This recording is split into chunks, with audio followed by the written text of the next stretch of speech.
Klase kag trabaho sa Iloilo City nagbalik na. Iloilo City LGU magapatigayon sang assessment sa halit nga ginbilin ni Bagyo Tino. Yaring balita.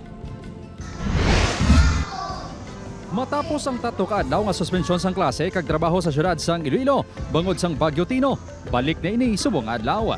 Ini ang base sa rekomendasyon sang Iloilo City DRMO kag Schools Division of Iloilo City.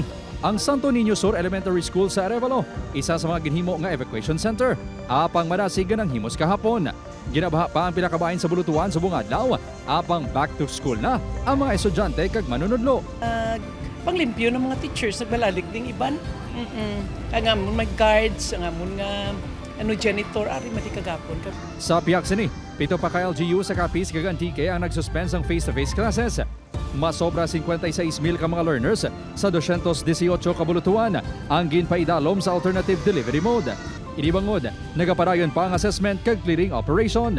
Sa datos ng Iloilo City DRRMO, 1,151 na ka mga balay sa syudad ang ginguba sa pag-igo sang Bagyong Tino. Nagalaom ang pila ka mga naguban sang balay nga mahatagan sang bulig pinansyal para sa ilaliwat nga pagbangon. Kinandan gid kay mga bisan pusog mo way ka pusog.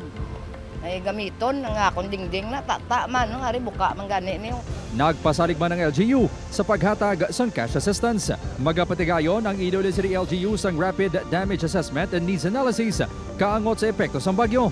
Nagapabilin nga yara sa state of calamity ang syudad matapos inigin deklarar sang Hulyo 30 kaangot sa epekto sang habagat nga ginpawaskog sang 3 ka bagyo. Para mas madasig nga makapatigayon sila sang assessment, ginhimo ni nga 7-man team no kada department para may assign nga team or group or cluster sa kada distrito. So may baluan ni naton next week kung ano ang recommendation man no, sa patigayonon nga arena.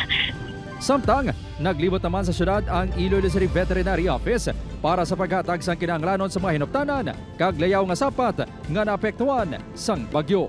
Around 10 ang nalibot naton, natagaan naton pagkaon, tinapay. Ang iban to nabakunahan man naton sa Arrakis.